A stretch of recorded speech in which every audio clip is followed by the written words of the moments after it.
பத்தாம்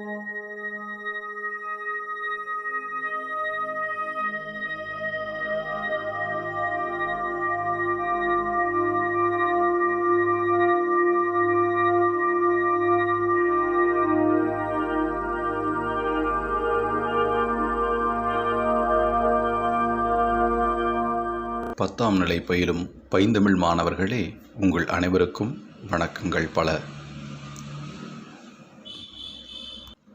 இந்த காணொளியில் இயல் 2 பக்க எண் 40 உள்ள தொடர், தொகைநிலை தொடர், தொகைநிலை தொடரின் வகைகள் மொத்தம் 6 இருக்குங்க. அதில் வேற்றுமை தொகை, உருவும் பயனும் உடன்தொக்க தொகை ஆகியவற்றை மற்றும் இந்த காணொளியில் நாம் காணலாம். சரிங்களா? தொடக்கத்தில் நீங்கள் தொடர்னா என்னன்னு தெரிஞ்சுக்கணுங்க. தொடர் அப்படின்னா நீங்கள் கீழ் வகுப்புள்ள படிச்சிருப்பீங்க. இதை சொற்றொடர் அப்படின்னு சொல்லலாம். வடமொழியில் இதை வாக்கியம் அப்படின்னு சொல்லுவாங்க. சரிங்களா? சொற்கள் பல தொடர்ந்து நின்று பொருள் தருவது சொற்றொடர் அல்லது தொடர் எனப்படும். அதாவது என்னென்னு பாருங்கள், சொற்கள் பல தொடர்ந்து நின்று அப்படின்னு பார்த்தீங்கன்னா ஒரு பொருளை தரக்கூடிய அளவில் நிற்கணுங்க. இப்போ சான்று பாருங்கள், நீர் பருகினான் அப்படின்னு இருக்குன்னு வச்சுக்கோங்களேன், அல்லது வெண்சங்கு ஊதினான் அப்படின்னு ஒரு சான்று. இப்போது நீர் என்கிற ஒரு சொல்லும் பருகினான்கிற வினை சொல்லும் அடுத்தடுத்து நிற்குது. 2 சொற்கள் நிற்குது. நீர் பருகினான்னா ஒருவன் என்ன பண்ணால் நீரை குடித்தான் அப்படிங்கிற ஒரு பொருளை தருகிறது. அதுபோல் தொடர் என்பது, அதாவது சொற்றொடர் என்பது என்ன பண்ணணும், சொற்கள் பல தொடர்ந்து நிற்கணும் என்பது மட்டுமல்ல, அவை தொடர்ந்து நின்று ஒரு பொருளை தர வேண்டும் என்பதை நீங்கள் மனதில் கொள்ள வேண்டும். இதைத்தான் நம்ம என்ன சொல்கிறோம், சொற்றொடர் என்று சொல்லுகிறோம். சரிங்களா? அடுத்து நம்ம என்ன படிக்கணும்னா, இதில் பார்த்தீங்கன்னா தொகைநிலை தொடர் அப்படிங்கிறத நீங்கள் பார்க்கணும். சரிங்களா? தொகைநிலை தொடர்னா என்னன்னு சொல்லணும் பாருங்கள். பெயர் சொல்லோடு வினை சொல்லும் பெயர் சொல்லும் சேரும் தொடரின் இடையில் வேற்றுமை உருபுகளோ வினை பண்பு முதலியவற்றின் உருபுகளோ தொக்கி 2 அல்லது அதற்கும் மேற்பட்ட சொற்கள் ஒரு சொல்போல் நிற்குமானால் அதனை தொகைநிலை தொடர் என்று கூறுவர். புரியுதுங்களா என்ன சொல்கிறாங்கன்னு? அதாவது இது இடையில ஒரு சொல் சொல்கிறாங்க பாருங்கள், தொக்கின்னு. தொக்கின்னு என்னென்னு பாருங்கள், மறைந்துங்கிற பொருள். அதாவது இயல்பாக ஒன்று புரிஞ்சுக்கங்களேன், தொகைநிலை அப்படின்னாலே தொகை என்றாலே ஏதோ ஒன்று மறைஞ்சு வர்றது அப்படிங்கிற புரிஞ்சுக்கங்க. தொக்கி நிற்பதே தொகை அப்படின்னு நீங்கள் மனசில் வச்சுக்கோங்க. சரிங்களா? பெயர் சொல்லோடு வினை சொல்லும் பெயர் சொல்லும் சேரும் தொடர். எப்படி பாருங்கள், பெயர் சொல்லோடு என்ன வரலாங்க, வினை சொல்லும் வரலாம், பெயர் சொல்லும் வரலாம். இது 2 சேர்ந்து வரக்கூடிய ஒரு தொடருக்கு இடையில் எது மறைந்து நிற்கணும், வேற்றுமை உருவு மறைஞ்சிருக்கலாம், அல்லது வினை பண்பு முதலியவற்றின் உருபுகள் மறைந்திருக்கலாம். இவ்வாறு மறைந்திருந்து ஒரு சொல் போல ஒரு தொடர் வருமானால் அதை நம்ம என்ன சொல்கிறோம், தொகைநிலை தொடர் அப்படின்னு நம்ம சொல்லலாம். இப்போ சான்று பாருங்கள், கரும்பு தின்றான் அப்படின்னு ஒரு தொடர் இருக்குன்னு வச்சுக்கோங்களேன். என்ன சொல்கிறாங்க, கரும்பு தின்றான். இப்போ இந்த தொடரில் பாருங்கள், மேற்கண்ட தொடர் கரும்பு தின்றான் அப்படிங்கிற பொருளை தொடருது இல்லைங்களா? உங்களுக்கு நேரடியாக பாருங்கள், கரும்பு தின்றான்னு சொல்கிறேன், என்ன சொல்கிறோம், கரும்பை சாப்பிட்டான், கரும்பு தின்றான், அவ்வளோதான். இதில் என்ன இருக்குது பாருங்கள், இதில் இயல்பான ஒரு தொடர் தான். ஆனால் இதில் ஒரு அழகாக இலக்கணம் இருக்குது பாருங்களேன் எப்படின்னு. இத்தொடரில் உள்ள 2 சொற்களுக்கு இடையில் ஐ என்னும் உருவு மறைந்து நின்று அப்பொருளை தருகிறது. எப்படி பாருங்கள், கரும்பு தின்றான், இது பிரிக்கிறதுனா எப்படி பிரிக்கலாம் பாருங்கள், கரும்பு கூட்டல் தின்றான் பிரிக்கலாம். ஆனால் இதில் விரித்து பார்த்தல், பிரித்து பார்த்தல் வேறு, விரித்தல் பார்த்தல் வேறு. அப்போது விரித்து பார்க்கும்போது எப்படி பார்க்கணும், கரும்பை தின்றான் அப்படின்னு பார்க்கணும். சொல்கிறது புரியுதுங்களா?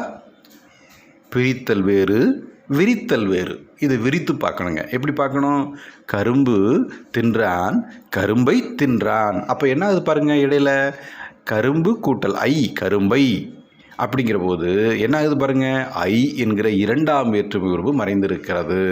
அப்போ இது என்ன சொல்லலாம், 2ஆம் வேற்றுமை தொகை அப்படின்னு சொல்லணும். இதில் என்ன சொல்லணுங்க, இதை 2ஆம் வேற்றுமை தொகை. ஏன், 2ஆம் வேற்றுமை உருவு மறைந்திருக்கிறதுனால இது என்ன சொல்கிறோம், கரும்பு தின்றான் என்பது 2ஆம் வேற்றுமை தொகை அப்படின்னு நம்ம சொல்கிறோம். புரியுதுங்களா? இதை தான் நம்ம என்ன சொல்கிறோன்னா தொகைநிலை தொடர் அப்படின்னு சொல்கிறோம். ஏற்கனவே நம்ம படித்தோம். தொகைநிலை தொடர்னால் என்ன பண்ணணும்? 2 தொடர்கிடையில் வேற்றுமை உருபுகளோ வினை, அப்புறம் என்ன படித்தோம் நினைவு இருக்குங்களா? வினை, பண்பு முதலியவற்றின் உருபுகளோ தொக்கி அதாவது மறைந்து இருந்தால் அதுக்கு என்ன சொல்கிறோம்? தொகைநிலை தொடர் அப்படின்னு நம்ம சொல்கிறோன்னு படித்தோம். அதன் அடிப்படையில் தொகைநிலை தொடர் அப்படிங்கிறதுல என்ன பாருங்கள், இங்கே கொடுத்துருக்கிற சான்றில் 2ஆம் வேற்றுமை தொகை மறைந்திருக்கிறது. எனவே இது தொகைநிலை தொடர் அப்படிங்கிறது புரிஞ்சுக்குங்க. சரிங்களா? இப்போ அடுத்து நம்ம என்ன படிக்கிறோம் அப்படின்னா தொகைநிலை தொடருடைய 6 வகைங்கள்ங்க. என்ன பாருங்கள், தொகைநிலை தொடரிய 6 வகைகள் என்னென்னு பாருங்கள். 1 வேற்றுமை தொகை, 2 வினைத்தொகை, 3 பண்புத்தொகை, 4 உவமைத்தொகை, 5 உம்மைத்தொகை, 6 அன்மொழித்தொகை. புரியுதுங்களா? இதை நல்லா மனசில் பதிய வச்சுக்கோங்க. ஏன்னா இதில் ஒரு செய்தி நீங்கள் தெரிஞ்சுக்கணும். இது ஒவ்வொன்றுமே பார்த்தீங்கன்னா உங்களுக்கு 12ஆம் நிலை வரைக்குமே இலக்கண குறிப்பு அப்படிங்கிற தன்மையில் ஒரு வினா எழுதாங்க. ஒரு சொல் கொடுத்துட்டு இது என்ன இலக்கண குறிப்புன்னு கேட்பாங்க. அப்போ இல்லை என்ன வேற்றுமை தொகை இருக்குது, அது வினைத்தொகையா, பண்பு தொகையா, ஓமை தொகையா, உண்மை தொகையா அப்படின்னு எழுத வேண்டிய தேவை இருக்குது அப்படிங்கிறதையும் புரிஞ்சுக்குங்க. அதனால் இந்த இலக்கண பகுதியை படிக்கும்போது ஒவ்வொன்றையுமே நீங்கள் தெளிவாக உள்ளத்தில் பதிய வச்சுக்கணும். புரியுதுங்களா? இப்போது தொடக்கத்தில் நம்ம வேற்றுமை தொகை அப்படின்னு என்னென்னு பார்க்கலாம். ஒரு தொடரில் பார்த்திங்கன்னா ஒரு தொடரில் வேற்றுமை உருபுகள் ஆகியவற்றில் ஒன்று, அதாவது இப்போ வேற்றுமை உருபுகள்லாம் உங்களுக்கு தெரியும் இல்லைங்களா? மொத்தம் நீங்கள் படிச்சிருப்பீங்க. வேற்றுமை உருபுகள்ங்கிறது மொத்தம் எத்தனை வகைப்பட நினைவு இருக்கா உங்களுக்கு?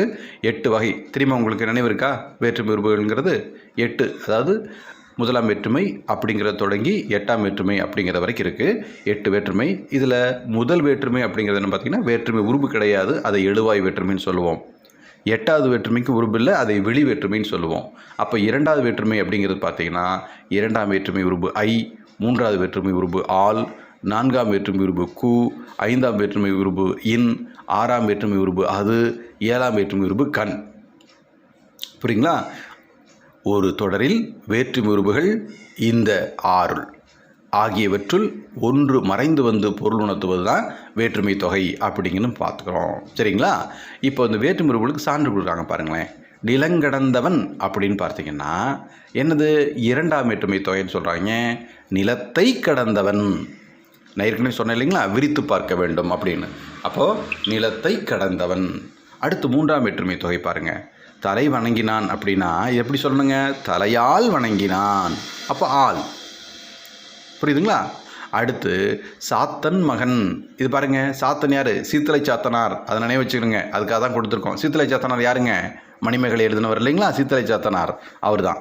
அந்த சாத்தன் மகன் அப்படின்னா சாத்தனுக்கு மகன் அப்படின்னு பொருள் வரணுங்க. இங்கே தான் 4ஆம் வேற்றுமை உருபு மறைந்திருக்கிறது. சாத்தனுக்கு மகன். நீங்கள் சாத்தனது மகன், அப்போது சில பேர் மடல் எழுதுறாங்களா, எனது மகன் அப்படி எழுதக்கூடாதுங்க. எனக்கு மகன் அப்படின்னு எழுதணுங்க. ஏன்னா அது 6ஆம் வேற்றுமை உருபு தான் அது அப்படிங்கிறது. புரிஞ்சுங்களா? அப்போது சாத்தனுக்கு மகன். அடுத்து 5ஆம் வேற்றுமை உருபு பாருங்க. இன், அதாவது ஊரின் நீங்கினவன், ஊரிலிருந்து நீங்கினவன், ஊரின் நீங்கினவன் அப்படிங்கிற பொருளுங்க. ஊர் கூட்டல் நீங்கினவன், ஊரின் நீங்கினவன். இன் 5ஆம் வேற்றுமை உருபு. அடுத்து சாத்தனது கை. சாத்தன் கை எப்படிங்க வரும்? விரியும் போது சாத்தனது கை. பாருங்கள், இது என்ன சொன்னேன்? அதுங்கிறது உடைமை பொருளுக்கு வரக்கூடிய வேற்றுமை உருபு. அப்போ சாத்தனுடைய உடம்பு இருக்கிற கை, அதுதான் சாத்தனது கை அப்படின்னு இருக்கு. அடுத்தது கண். என்னது? குன்ற கூகை. குன்றத்தின் கண் உள்ள கூகை. குன்றம்னு என்னதுங்க? சிறுமலை. அங்கே ஒரு கூகை இருக்குது. கூகை என்னது? ஆந்தைன்னு சொல்லுவோம். குன்ற கூகை, குன்றத்தின் கண் கூகை அப்படிங்கிறது 7ஆம் வேற்றுமை தொகை. இதுதான் நீங்கள் வேற்றுமை உருபுகள், அதாவது வேற்றுமை தொகை அப்படிங்கிறத மனசில் வச்சுக்கோங்க. புரியுதுங்களா? அதாவது பாருங்கள், இன்னொன்று பாருங்கள், ஒரு சின்ன சான்று ஒன்று கொடுக்குறாங்க. இந்த மதுரை சென்றார் அப்படின்னா இந்த தொடர் எப்படி வருது பாருங்கள். இத்தொடர் மதுரைக்கு சென்றார் என விரிந்து நின்று பொருள் தருகிறது. கொடுக்கப்பட்டுள்ள இரு சொற்களுக்கு இடையில் கூ என்னும் வேற்றுமை உருபு இல்லை. இது தொக்கி நின்று பொருளை உணர்த்துகிறது. அதனால் இது வேற்றுமை தொகை அப்படின்னு சொல்கிறாங்க. புரியுதுங்களா? ஏற்கனவே நம்ம பார்த்த சான்று தான் மேலும் ஒரு சான்று உங்களுக்கு. சரிங்களா? அடுத்தது இன்னொரு செய்தி பாருங்கள். உருமும் பயனும் உடன்தக்க தொகை. என்னது உருமும் பயனும் உடன்தக்க தொகை அப்படின்னா ஒரு தொடரில் வேற்றுமை உருவும் அதன் பொருளை விளக்கும் பயனும் சேர்ந்து மறைந்து வருவது உருவும் பயனும் உடன்தக்க தொகை எனப்படும். இதுவும் வேற்றுமை தொகை மாதிரி தாங்க. புரியுதுங்களா?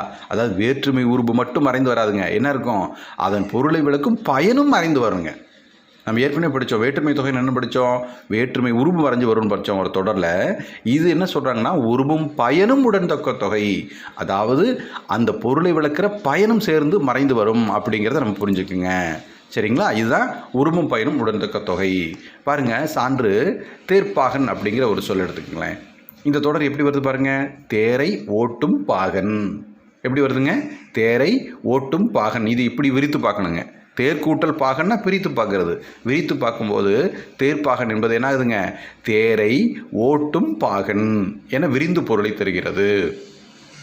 அப்போ என்ன ஆகுதுங்க, தேர் அப்படிங்கிறது எப்போ ஓடினா தானேங்க பயன், இல்லைங்களா? தேருங்கிறது ஓடாமல் ஒரு மூலையில் இருந்ததுன்னா அது நம்ம தேர் என்ன சொல்லுவோம், அது வீணாக போன ஒரு பொருளாக தெரியும். அப்போ ஓடணும், ஓடினா தானே அது தேர். அப்போ பாகன்கிறவன் தேரை ஓட்டுகிறவன். அப்போது இது விரித்து பார்க்கும்போது தேர்கூட்டல் பாகன் என்பது எப்படி ஆகுதுங்க, தேரை ஓட்டும் பாகன் அப்படிங்கிற விரிந்து பொருளை தருகிறது. அப்போ தேர்கூட்டல் ஐ தேரை, ஐ என்பது இரண்டாம் வேற்றுமை தொகை, ஓட்டுதல் என்பது தேரினுடைய பயன், இல்லைங்களா? அப்போது தேர் பாகன் என்னும் இரு சொற்களுக்கிடையில் ஐ என்னும் வேற்றுமை உருபும் ஓட்டும் என்னும் பொருளை விளக்குகின்ற பயனும் மறைந்து வந்திருக்குது பாருங்கள். இதுதான் என்ன சொல்கிறோம், உருபும் பயனும் உடன்தொக்க தொகை. உருபும் பயனும் உடன் தொக்க, தொக்கனா என்ன சொன்னோம், தொக்குதல்னு மறைதல்னு பொருள். அப்போ உருபும் பயனும், பயனும் அந்த பயனது ஓற்ற பயன், இது ரெண்டும் மறைந்து வந்து இருக்கிறது என்பதை நீங்கள் புரிந்து கொள்ள வேண்டும். இன்னொரு சான்று கொடுக்குறாங்க பாருங்கள், தமிழ் தொண்டு.